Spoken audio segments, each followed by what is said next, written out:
பிரியமானவர்களே, ஆண்டவர் இயேசுவின் நாமத்தில் வாழ்த்துக்கள். கர்த்தருடைய பெரிதான கிருபையினால் இயேசுவோடு பேசுவோம் வாருங்கள்.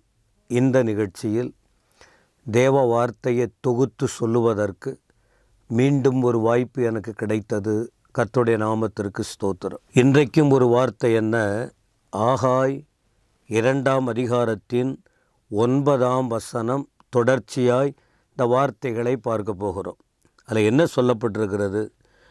முந்தின ஆலயத்தின் மகிமையை பார்க்கிலும் இந்த பிந்தின ஆலயத்தின் மகிமை பெரிதாய் இருக்கும் என்று சேனைகளின் கர்த்தர் சொல்லுகிறார்.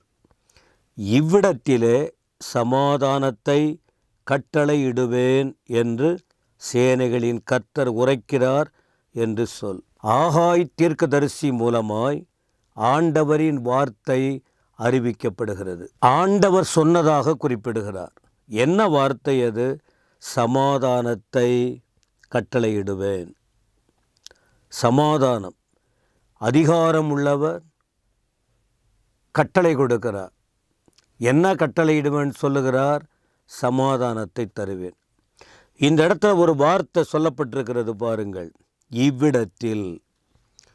இவ்விடத்தில் சமாதானத்தை கட்டளையிடுவேன். எந்த இடத்தை சொல்கிறார்? இந்த இடம். எவ்விடத்தை குறித்து அவர் சொல்கிறார் என்று பார்க்கும்போது அந்த வார்த்தை மேலே பாருங்க. முந்தின ஆலயத்தின் மகிமையை பார்க்கிலும் இந்த பிந்தின ஆலயத்தின் மகிமை பெரிதாக இருக்குன்னு ஆண்டவர் சொல்கிறாராம். முந்தின ஆலயத்தின் மகிமை என்ன? முந்தின ஆலயம் சாலமோனால் கட்டப்பட்டது. நேபுகாத் நேச்சாரால் பாபிலோனிய தலைமையால் அதிகாரத்தால் இடிக்கப்பட்டது, அழிக்கப்பட்டது.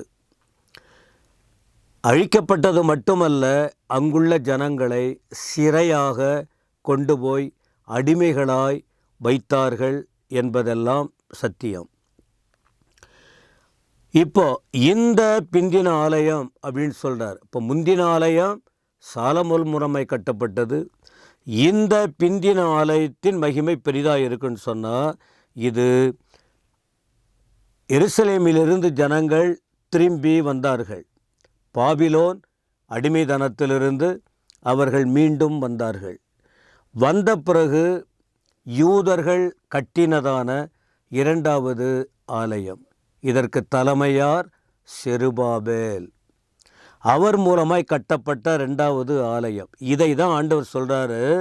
முந்தின ஆலயம் சாலமோன் கட்டினது, அதிலும் தேவ மகிமை இருந்தது.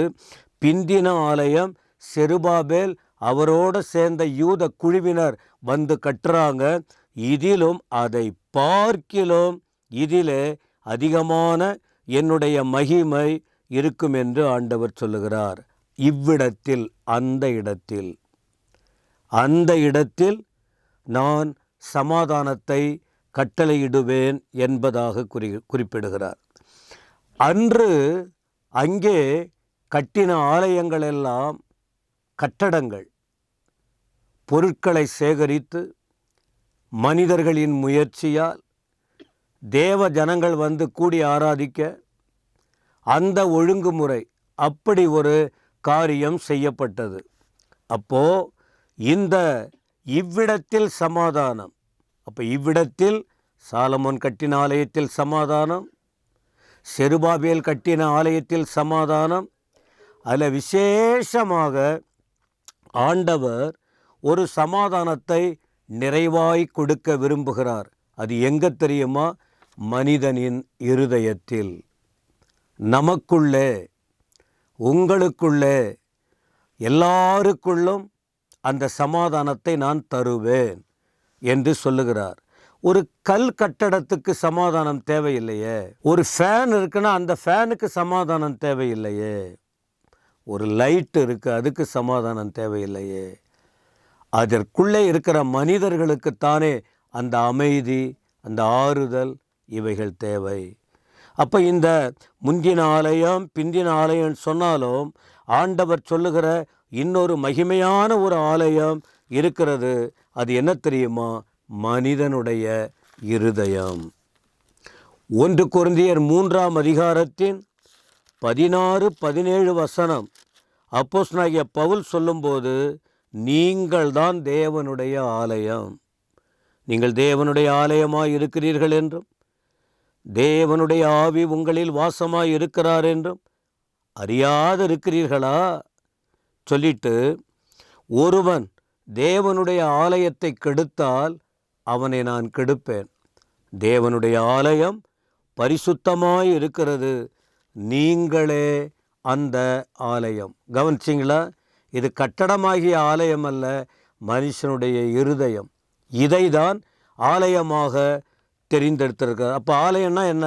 அதை தான் நம்ம சொல்லுவோம், ரட்சிக்கப்பட்டவர்கள், இயேசுவை உள்ளத்தில் ஏற்றுக்கொண்டவர்கள், அவருடைய பிள்ளைகள், அவங்க தான் தேவனுடைய ஆலயம். இன்னும் கொஞ்சம் கூடுதலாக பவுல் இந்த வார்த்தையை விவரிக்கிறார் பாருங்கள். 6ஆம் அதிகாரத்தின் 19-20, 1 கொரிந்தியர் 6ஆம் அதிகாரம் 19.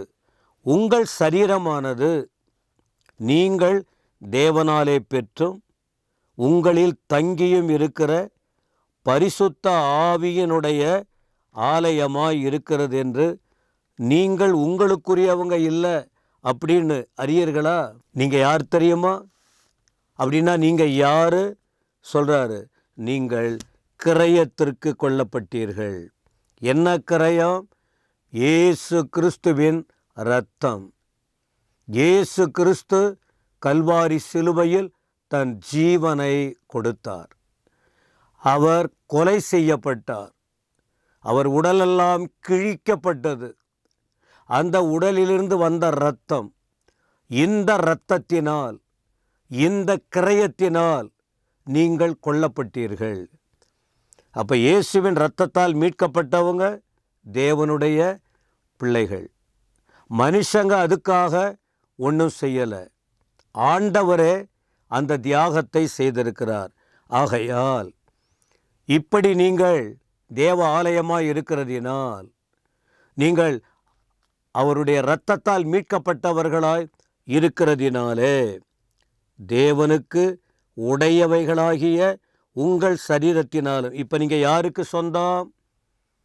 முன்பு பாவத்துக்கு சொந்தம், உலகத்தின் அடிமைதனத்துக்குள் சொந்தமாயிருந்தோம். இப்பொழுது நீங்கள் யாருக்கு உடையவர்கள் தெரியுமா?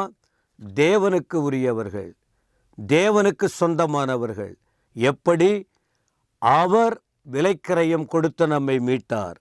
ஆகையால் நீங்கள் உங்கள் சரீரத்தினாலும் உங்கள் ஆவியினாலும் தேவனை மகிமைப்படுத்துங்கள். அப்போ இதில் கவனிக்கிறீங்களா? நமக்குள்ளே சரீரம் இருக்குது, நாம் சரீரத்தை உடையவர்களாக இருக்கிறோம். நமக்குள்ளே ஆவி இருக்கிறது, நமக்குள்ளே ஆத்துமா இருக்கிறது. இந்த 3 தன்மை உடையவன்தான் மனுஷன். இதுதான் சரீரம்னு சொல்கிறோம். அப்போ இந்த சரீரம் ஆவி ஆத்துமா சரீரம் அவருடைய இரத்தத்தால் மீட்கப்பட்டது. எனவே நாம் இந்த சரீரத்தினாலும் இந்த ஆவியினாலும் யாரை மகிமைப்படுத்த வேண்டும்? தேவனை மகிமைப்படுத்த வேண்டும். முந்தின ஆலயத்தின் மகிமை, பிந்தின ஆலயத்தின் மகிமை. இயேசுவின் இரத்தத்தால் மீட்கப்பட்ட சரீரம், நாம தேவ ஆலயம். அப்போ நாம் மகிமை நிறைந்த தேவனுக்கு மகிமையை செலுத்த கடமைப்பட்டு இருக்கிறோம். அதை உணர்ந்து செயல்படுவோம். இந்த சரீரத்தை காத்து கொள்ளணும், இந்த வாழ்க்கையை காத்து கொள்ள வேண்டும். அப்படி இருக்கும்போது பரலோக தேவனுடைய மகிமையின் பிரசன்னத்தை உணர முடியும். சிந்தியுங்கள், அர்ப்பணியுங்கள். ஆண்டவர் உங்களை ஆசீர்வதிப்பாராக. ஆமேன், ஆமேன்.